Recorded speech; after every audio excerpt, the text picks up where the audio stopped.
1467年，应仁之乱爆发，室町幕府再也无法控制局面。有先见之明的人都能看出，一个新的乱世即将降临了。室町幕府将军家族足利氏又和过去一样，与田山氏之间爆发了继承权冲突。这次也是吸引了许多的势力参加。足利将军的继承问题，还是要通过一场东西战争来决定的。将军家族和田山氏呢，各自都动员地方的势力来支持自己。地方上的武士们也就不得不在两个顶头上司之间选边站，而且要动员自己的家臣真正的参与战争。于是呢，在这场持续了11年的将军继承战争中，很多原来的上司下属同僚之间互相都变成了战争中的敌人。中央朝廷中已经多次发生的下克上文化迅速的被传到了地方上。人们发现室町幕府的秩序发展到现在，那就是没有秩序，实力至上主义。不仅将军家和守护大名们明确地表现出了无法控制下面的人，并且在中央里面呢，也是早就无视了规矩和尊卑，完全是看谁的拳头大就听谁的。在这种情况下，能不能看懂时代的信号，将成为接下来是刀俎还是鱼肉的决定性因素。有先见之明的人选择早早的行动，建立下一个时代的优势，这就不得不提到被称为日本战国大名先驱的北条早云了。北条早云在当时呢，还叫伊势宗瑞，属于室町幕府一个管理钱财事务的家族。北条早云的妹妹嫁给了骏河的金川氏，在金川氏家主去世之后，他竟然单身下骏河，介入到金川氏的继承权之争中。没有累代家臣支持的北条早云，迅速的从京都官员中和骏河地方网络支持者，竟然真的成功的把自己的侄子金川世亲扶上了金川家家主的位置。金川世亲呢，为了感谢北条早云的帮助，将伊豆的领地和城池赠送给了他，使得北条早云有了资格坐上接下来的战国时代的游戏桌。当然，此事也让金川世亲马上就明白了新的时代做事是什么规矩，他也开始迅速将金川家军阀化。到了他儿子金川义元时，金川家已经是全国最顶尖的实力者之一了。话说回来，北条早云到达伊豆之后，竟然直接就开始打起了足利家的算盘。本来足利家在这里的监视之主是镰仓公方，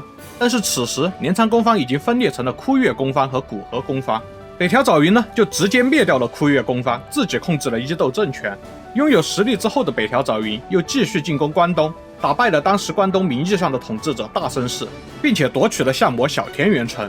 那么在这北条早云在地方上快乐的尝试下克上的同时，朝廷里也正在发生着更专业更有经验的下克上活动。应仁之乱中呢，室町幕府的老大是9代将军足利义氏，他为了这次动乱度过了相当辛苦的一生。1490年，他的儿子足利义重成为了第10代将军。但到了这个时候，应仁之乱的余波还没有结束。政治妥协之下，勉强接受了足利义氏的细川政元再次发难，声称他不可能接受敌军大将的儿子再次成为幕府将军。那么在这次争端中，还是细川政元略胜一筹，成功驱逐了足利义重之后，拥立了足利义成成为第11代将军。细川政元也成为了幕府的实际掌权者。那么到现在为止，细川政元就完全插手了第8代、第9代、第10代和第11代将军的继承权问题。就算你再怎么粉饰，下面的人也都能明白，这不是短期变化，而是长期的趋势了。那么下克上这种事，你做得我就做不得吗？于是对于细川政元有杀父之仇的家臣山好长庆，在政元的孙子细川晴元掌握细川家时，也发动了下克上，驱逐了细川晴元以及第12代将军足利义晴和第13代将军足利义辉。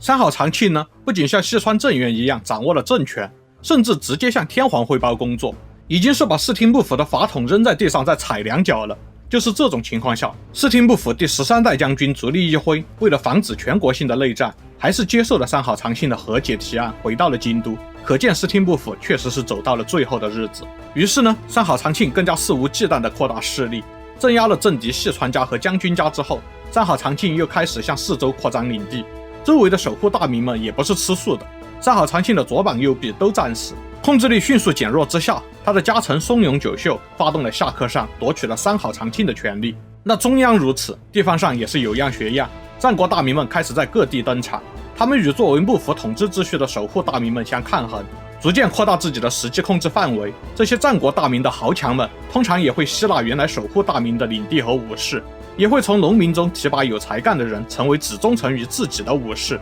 最强势的战国大名还会重新划分行政区，以分国的形式四处征战。战国大名的代表，那自然是织田信长。到了信长时，战国大名已经发展出了高效可靠的继亲继子制度，是一种完全的金字塔型的管理结构。感兴趣的话呢，可以看这个视频，是以武田信玄为例，介绍了他们的管理制度和武士的职责。但这些本就是下课上平凡的环境中培育出来的制度，信长也很难得心应手的去运用。很长一段时间，他都只能眼睁睁地看着被自己提拔起来的家臣们和自己唱反调。另一方面，同时欧洲人开启了人类的大航海时代。当初日明贸易的问题对于室町幕府和明朝都是重大的课题，但是如今明朝似乎更乐于与南蛮人贸易，而对于日本而言，政局不稳，暂时顾不了那么多。更重要的是，大航海时代能够立刻为日本带来什么？那么答案就是基督教和铁炮。与信长所在的东日本的下课上乱斗不同，这一时期最影响西日本大名们的正是大航海时代的潮流。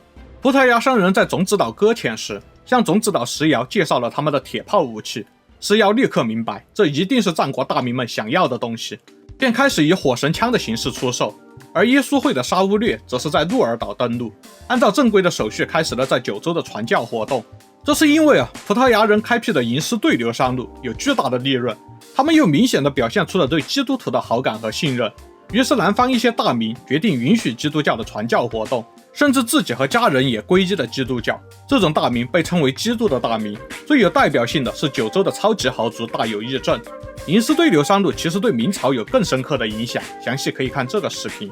那么和在澳门一样，葡萄牙人在他们的日本据点上也是建立了教堂、技术学校、船舶修理厂、钟表工厂等等航海附属设施。教堂则是不仅在港口，规模大一些的外商据点都会修建教堂。当时教堂被日本人称为南蛮寺，这种教堂还会修建附属学校，被直译为神学院。在长崎这样的核心据点，葡萄牙人的技术学校还带有大学的功能，各地神学院中的优秀毕业生可以来此继续深造，最优秀的则有机会去欧洲留学。日本官方呢，也是派遣了4名特派留学生到教皇国学习欧洲的制度，史称天正遣欧使节。目光回到东日本，金川世卿的儿子金川义元继承了军阀化的金川家，同时也表现出了极强的个人能力。他成功地控制住了整个骏河国和远江国，又在西山河的控制权争夺上大败了织田信秀，以此威势劝降了宿敌武田信玄，转而与自己结盟，调解了北条家、上杉家、武田家的关系，俨然已经成为了东日本真正的话事人。1554年，金川义元开始在各种场合强调自己上京勤王的愿望，着力向西扩张。他的对手是宿敌织田信秀的儿子织田信长。数年来，织田信长的表现比他的父亲差了很多。织田军不仅已经完全无力继续与金川军在西山河争夺，甚至在大本营尾张都有数万担领地投诚了金川义元。1560年，金川义元似乎决定给织田家彻底的打击，倾全国之力率领超过2万大军进攻尾张国。金川军的主力部队都还在行军的过程中，2天之内，金川军先锋的4000人便已经彻底摧毁了织田军的防线。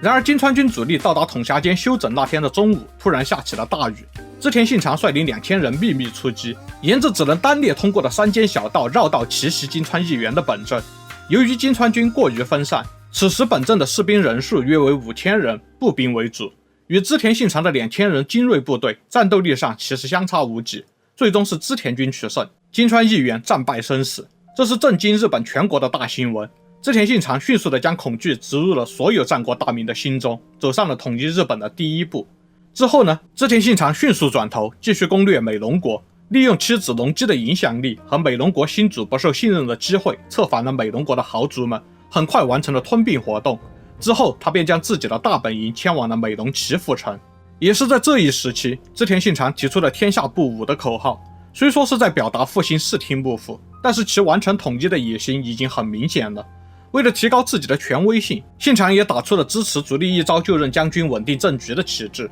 靠着足利义昭的支持，织田信长跳过了强大邻国，先攻占了近畿地区的大和、山城、河内、涉津等地。这一时期的织田军中呢，2股新兴势力明智光秀和羽柴秀吉开始崭露头角。但是后来夹在织田家领地中间的田井氏和朝仓氏果然让信长陷入了苦战。他们的背后呢，还有当时十分强大的佛教势力的支持，实力不输给领国大名的比瑞山严立氏，也公开了反信长的态度，并且动员全国百姓反抗信长的暴政。最终这次联军并没有得手，而是在紫川之战中，织田信长取得了决定性的胜利。最终是织田军攻破了比瑞山，织田信长一怒之下火烧比瑞山，杀死了许多僧侣。这一事件进一步激发了更大范围的讨伐织田信长暴政的声浪。除了田井氏和朝仓氏，本院氏也加入到了与信长的战争中。足利义昭为了脱离织田信长的控制，也暗暗支持反信长势力。更重要的是呀，本院士和足利义昭带来了实力强大的武田信玄，形成了对织田军大本营的东西包围之势。1572年12月，织田信长和他的盟友德川家康组成联军，于三方原抵抗武田军的进攻，织德联军惨败，德川家康仅以生免逃回滨松城。武田信玄乘胜追击，到1573年2月，几乎取代了德川家康，控制了整个山河国。织田信长的核心领地尾张国已经近在咫尺。然而1573年4月，武田信玄疾病去世，信长包围网的士气遭到了巨大打击。织田信长于是乘着这次机会，重新控制了京都之后，驱逐了他自己扶植起来的室町幕府第15代将军足利义昭，转而直接与天皇和公家交涉，不再拥立新的将军。很多学者认为，此事件就标志着室町幕府的灭亡。当然，我们的故事还会继续，只是篇幅有限，安土桃山时代的故事就留到下一期吧。都看到这儿了，别忘了点赞订阅啊！我们下期再见。1573年4月，武田信玄突然暴毙，织田信长得以从信长包围网中取得优势。信长先是建议室町幕府第15代将军足利义昭和解，遭到义昭拒绝之后，7月织田军夺回了京都的控制权，而后驱逐了足利义昭。这是室町幕府灭亡的标志之一，同时也是织田信长无敌于天下的信号。显然呢，织田信长已经不再需要反复横跳的政治平衡游戏了，果断对前景氏和朝仓氏发动了灭国战争。1573年8月，织田军包围前景家的小谷城，同月大败前来救援的朝仓家主力，朝仓义景在主城伊城古城被攻陷之后自尽，朝仓灭亡。4月，织田军攻破了小谷城，消灭了前景军主力，前景长政、前景久政父子自尽，前景灭亡。之后呢，前景的旧领地大体是由羽柴秀吉，也就是丰臣秀吉来治理，朝仓的旧领地则大体是由柴田胜家来治理。那么最后一个原来参加了信长包围网的强敌就是武田家。武田信玄死后，武田胜赖继承了家业，依靠强大的骑兵部队，胜赖领导下的武田家继续冲击着织田家和德川家，武田家的领地也来到了巅峰。1575年，织田德川联军的主力在长小迎战武田盟军的主力，织德联军是以巨马栅栏和火神枪三段机步兵组成了多重防线。武田军的骑兵连续冲击织田军的阵地，而后更快地失去了组织度。武田胜赖本人也是负伤撤离，从此武田家不再有能力抵抗织田德川联军。次年织田信长在琵琶湖东岸修建了空前的安土城，作为织田军新的中心，并且正式开始了与日本最后的大势力毛利家开始争霸战争。当然，虽说是争霸战争，但实际的情况更接近于合纵抗秦。毛利家与织田家实力悬殊，毛利辉元他需要争取西日本各地其他的势力，才能够与织田军相对抗。织田信长统一全国只是时间的问题而已。即将结束乱世的织田信长，也是开始着手和平时期的制度准备，开始在领地内废除先军体制，主要是效仿曾经金川市的制度。织田势力内废除了所有国境关卡，原来适用于各地的乐市乐座，在安土城下町也升级为完全自由流动和交易的乐市令，致使的安土城异常繁荣，号称全国商品集于织田信长。在这一切向好发展的时候1582年6月2日，织田信长重臣中的重臣明智光秀与本能寺发动叛变，织田信长及其继承人织田信忠从此不知所踪，史称本能寺之变。信长的另一个重臣羽柴秀吉最先做出反应，虽然他当时正作为毛利前线的总大将在背中作战，但得到消息之后，他当天就与毛利和解，立即启程返回京都。仅仅11天后，6月11日，秀吉已经到达了山崎，与正在和明智光秀军交战的织田信孝军会合。当天，明智光秀战败身死。羽柴秀吉消灭了近畿地区明智军残党后，于6月16日进入安土城，昭告天下，织田信长父子的尸首已经在本能寺中被烧为灰烬，明智光秀已经被讨死。6月25日，羽柴秀吉与织田信孝再次组成联军，进攻美浓和尾张，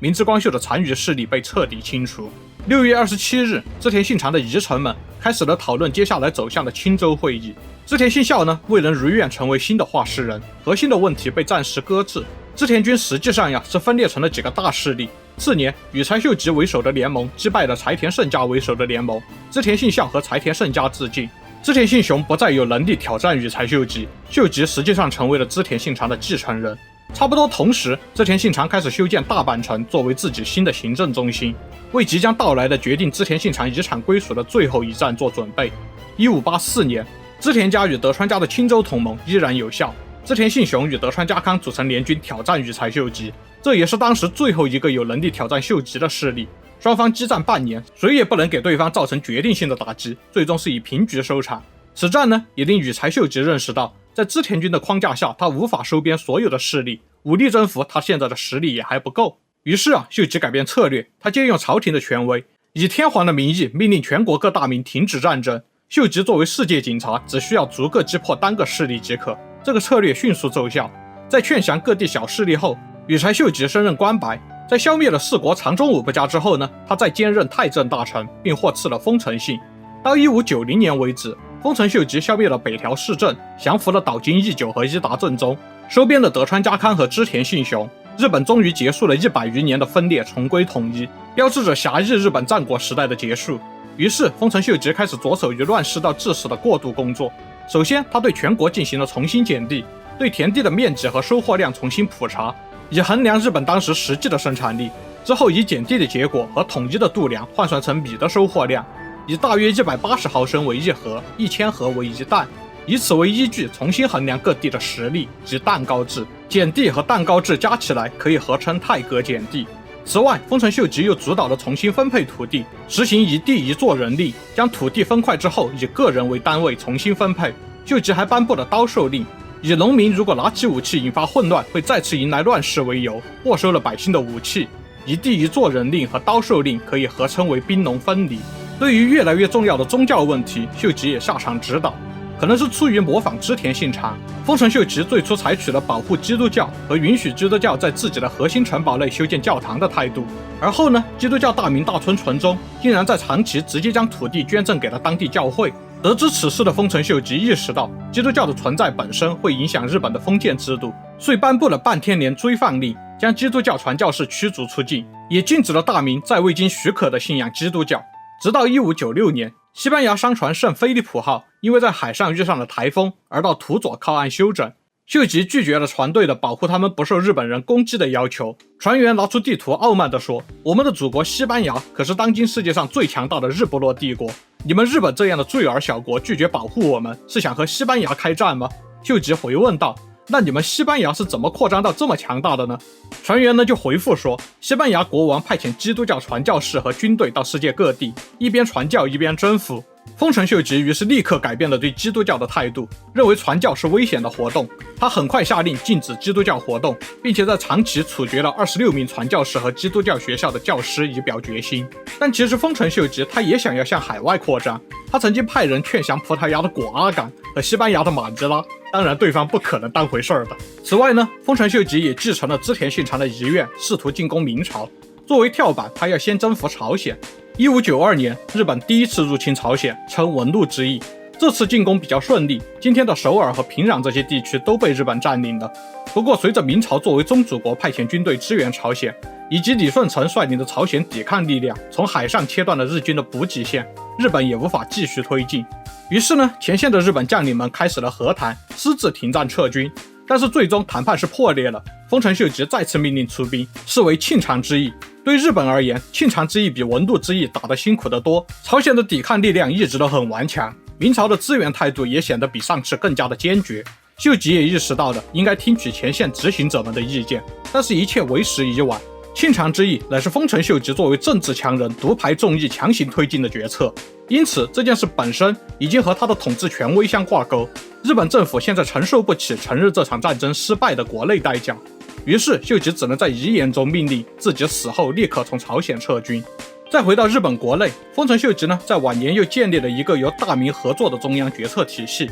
由他自己和被称为五大佬的最有权势的大名们来商量决定重大的政策，然后由他去命令被称为五奉行的可信赖的实干力量们实际执行。他这样做的主要原因呢，是为了在自己死后，即使自己年幼的儿子丰臣秀赖即位，权力也能够在制衡之下过渡到秀赖有能力亲政。但是最后丰臣秀吉病死时，丰臣秀赖才5岁，这么长的过渡时间，任谁都看得出来不可能平稳。丰臣政权立即开始了相互倾轧，实际权力很快就转移到了拥有高达250万担领地的五大佬之首德川家康的手中。然而五奉行之首石田三成和五大佬中实力第2的毛利辉元并不打算坦然接受这种过渡。丰臣政权的各势力开始在2个派系之间站队，一场内战不可避免。虽然德川家康是在丰臣政权的内部采取了很多对武将势力不利的措施，但是石田三成也有过建议秀吉削藩和对秀吉的死密不发丧等等不利的传言。大部分丰臣系的武将都是同时讨厌着德川家康和石田三成。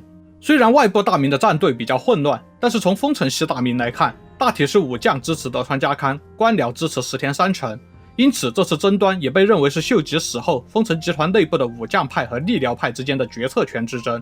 另外也有认为是尾张派和近江派的权力之争，实际情况应该是兼而有之。1599年3月，7名丰臣秀吉的旧部武将策划袭击石田三成。三成先是在京都的福建城弄城防御，而后在德川家康的调解下，以下野为交换返回了自己的居城隐居。对于丰臣系的武将而言，德川家康以优雅的方式帮助他们实现了目的，在丰臣政权的决策中更加支持德川家康。家康也是立即行动起来，展开了与秀吉旧部们的联姻活动和金钱支援。面对这种明确的对丰臣秀吉的背叛，不仅是石田三成，另一位武大佬上杉景胜也提出了抗议。景胜派家臣直江兼续送出了直江传，问责家康越俎代庖的行为。而后德川家康是直接请示天皇同意讨伐上杉家，称会津征伐。虽说注定是一场实力悬殊的战争，但是在动员期间呢，德川家康的支持者很多都率队前往会津，瞄准了这个势力真空期。一直态度暧昧的另外2位武大佬毛利辉元和宇喜多秀家呢，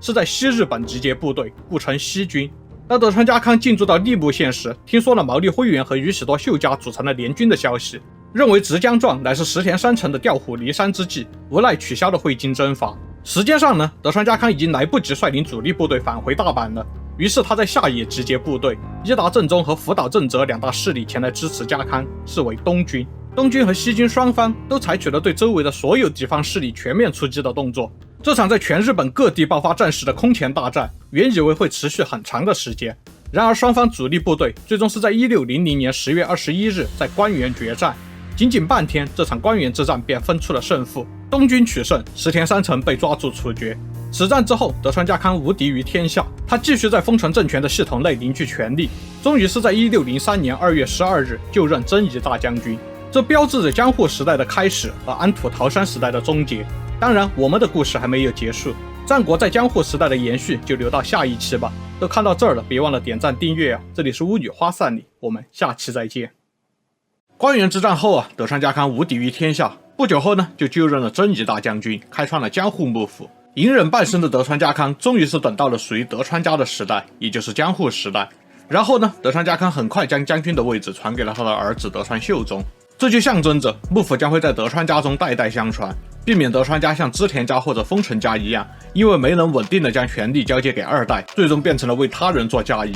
不过家康还是以大御所的身份作为德川家实际上的大 boss。 尽管如此，丰臣秀吉在世时已经尝试了很久的公武一体，现在制度的残留其实还在，成为了武家之首的德川家在这个时候依然不能说是真正取代了丰臣家。京都朝廷和天皇家族在活动中都尽量避免丰臣家和德川家同台，但是如果真的出现了不得已的情况，现在的礼仪活动中呢，依然是把丰臣家放在德川家的前面。因此德川家康他还需要进一步确保德川家的地位，花了数年继续逐步削弱丰臣家。当然，对于德川家而言，朝廷地位这种虚名只不过是时间上的问题。丰臣家将来对德川天下的真正威胁，还是那座坚不可摧的大阪城。如今已经不是战乱时代了，大阪城不会像丰臣天下时的安土城一样凭空消失，也没有机会把秀吉的继承人丰臣秀赖赶出去。两家的最后决战终究还是要发生的。于是德川家试图寻找战争的借口，最终将目光锁定在了丰臣家建造的方广寺的钟上面。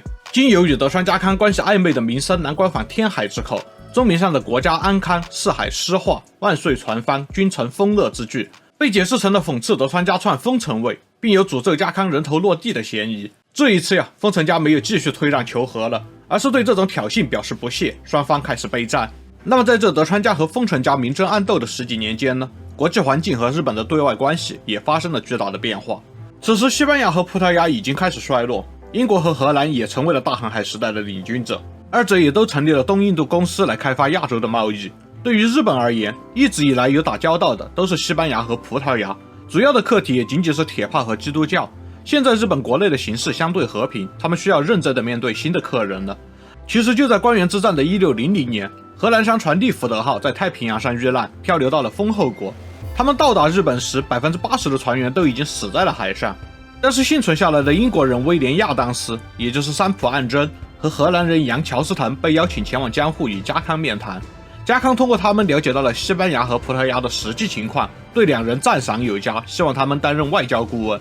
当然，这也是日本新的掌权者对于外部的态度软化的信号。于是，西班牙和葡萄牙主导的南蛮贸易也变得更加的活跃。此外，德川家也希望在南蛮贸易中有更大的议价空间，尝试派遣京都的基督徒商人田中胜介前往西班牙领墨西哥了解情况。17世纪初期呢，日本主要的对外贸易还是来自葡萄牙人的银丝对流商路。这条商路每年将全球1/4的新增白银运往明朝，大部分都来自日本。后来由于文禄庆长之役，中日双方都禁止了与对方的贸易，但是明朝缺白银和日本缺优质绅士的情况并没有改变。现在葡萄牙商人在此赚得更多了，于是江户幕府出台了私割服制度，其实就是一种专买专卖规定，以此避免葡萄牙人过分提价。文禄庆长之役之后，日本和朝鲜自然也是断绝了外交。江户幕府建立之后呢，也派遣忠义治前往朝鲜重新建交，恢复了与朝鲜的贸易。德川家也从丰臣家继承了与东南亚方向的运租运船贸易，并且加大了对东南亚贸易的鼓励力度。这是因为欧洲人在东南亚的势力发展很快，如果东南亚被欧洲人统一成了一个基督教的政权，那将会是对日本的巨大威胁，因此也派出了日本人效仿欧洲人的做法，前往东南亚建立据点。一些当时的日本人社区延续至今。回到日本国内，1614年11月，日本战国最后的大兵团决战大阪之阵终于爆发。丰臣家呢是利用秀吉留下的强大经济实力支撑着军力，最终成军10万人，而德川家则是号召天下大名辅助他这个武家领袖，最终成军20万人。德川家在开战之后仅仅10天左右的时间，就攻占了丰臣家的外部要塞，战争变成了大阪城的攻防战。然而大阪城高墙深壑，难以接近，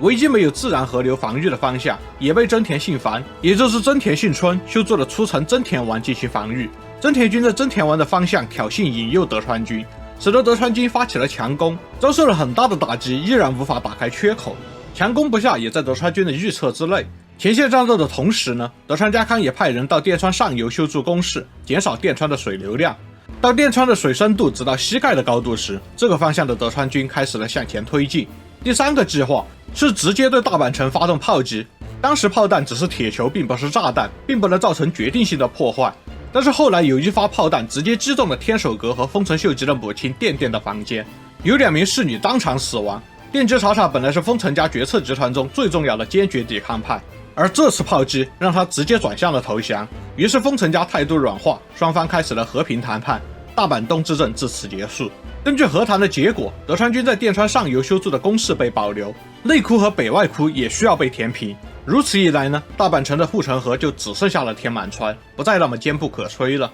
当然，在和平协议签署之前，双方的内部会议呢，便都认为和谈只是战术拖延，早已开始了更大规模的集结兵力和武器，等待下一场战斗。丰臣家和德川家都希望在下一场决战中彻底消灭对方。半年后的1615年，最后的决战大阪夏之阵爆发。此时的丰臣军在躲在失去护城河的大阪城里已经没有什么赢面了，而且在休战期间，丰臣军扩充了实力，因此他们这次的目标是镇斩家康。然而在2倍兵力的德川军面前，丰臣军的出击部队处处受挫，步步后退，最终还是变回了大阪城的围城战。自然，现在的大阪城已经保护不了丰臣家了。丰臣秀赖和他的母亲电击查查自杀，最常见的日本战国定义便是自应仁之乱开始，至此结束，大约150年。大阪之战后呢，德川家的统治便稳定下来，家康颁布了一国一城令，规定每名大名只能拥有1座城。从此，江户幕府对于大名拥有哪些领地和城堡的使用目的拥有了决定权，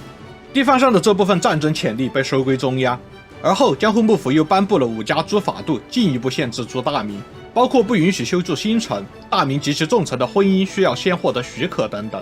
虽然呢，这些新的规定也是出自德川家康之手，但是现在全部是以将军德川秀忠的名义发布，法律和职位上的上下级关系取代了战场上的上下级关系。不仅是对武家，江户幕府也出台了对天皇家族和公家朝廷的详细规定，称为晋中并公家诸法度。比如规定了天皇家族每年的收入及进礼预料，刚开始是1万担，后来变成了3万担，但是要求天皇潜心学习，少问世事，否则这部分可能被取消。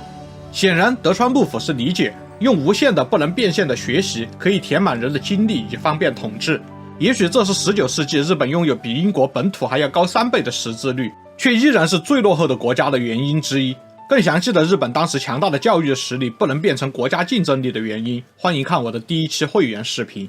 1616年，德川家康结束了他波折而辉煌的一生，享年75岁。日本真正进入了德川秀忠的时代。但是秀忠的时代呢，也还有很多从战国时代走过来的家臣们，显然没有那么容易坑，所以秀忠的主要精力还是继续巩固江户幕府的统治。德川秀忠呢，开启了领地晚行状制度，他将领地晚行状发给全国大民，作为赐予他们领地的证明，以此证明普天之下莫非王土。以此为根据，德川秀忠又模仿镰仓时代建立的御恩奉公制度，作为大民们从将军处获得领地的对应义务。如此一来如果大民行为不端或者是图谋不轨，江户幕府便有法理依据没收他们的领地了。德川将军家也有了更强的对大民行为的定义和考评权利，并且当将军交替时，各大民也是需要从新的将军处得到新的领地晚行状，以此让他们明白应该忠诚的对象。当然，大民间也是有隔差。像是非将军本家的德川家呀、松平家呀这些将军的亲戚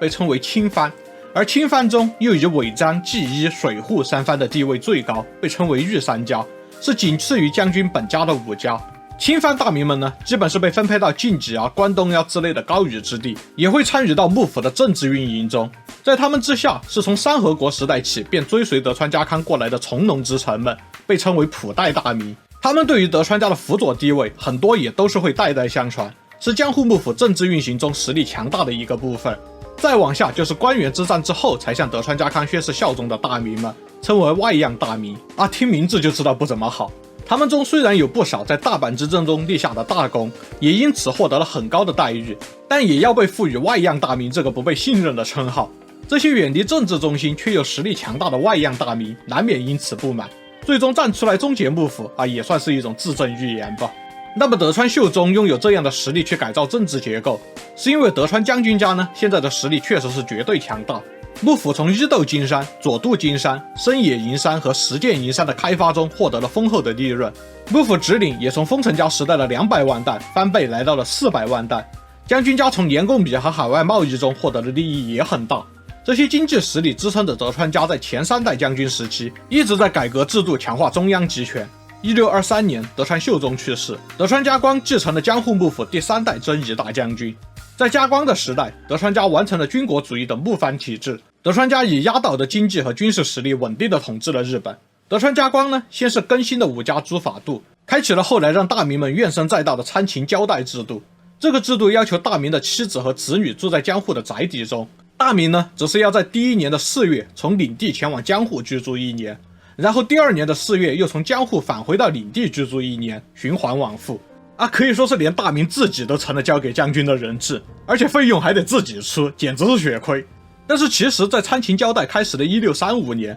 意外的当时的大名们对此表示非常欢迎。其实原因是德川秀忠的御恩奉公制度取经自镰仓时代，其实是一种 KPI 制度，要求武家立功然后写进年终奉公考评，幕府在酌情给予御恩赏赐的制度。那镰仓时代战乱频发，大名们当然有东西可写，但是江户时代又不准大名私斗，又没有敌人和化外之地，这时候连大阪之阵都过去20年了，完全没有作战立功的机会，大名们连边考勤业绩的理由都用完了。而且他们下面的家臣下面的武士也是每年都没有作战业绩可写，很多都只能变着花样的写啊，实在是对不起主公，我今年又没有业绩，每年都这样还要拿主公的工资啊，简直这条命都是主公给的，如此大恩大德只有来世再报了之类的。关键是离谱的是，他们没有开玩笑的，这段时间大名死了之后，家臣殉死蔚然成风，家臣殉死之后，他们的从臣又要殉死，从臣殉死之后，武士又要殉死，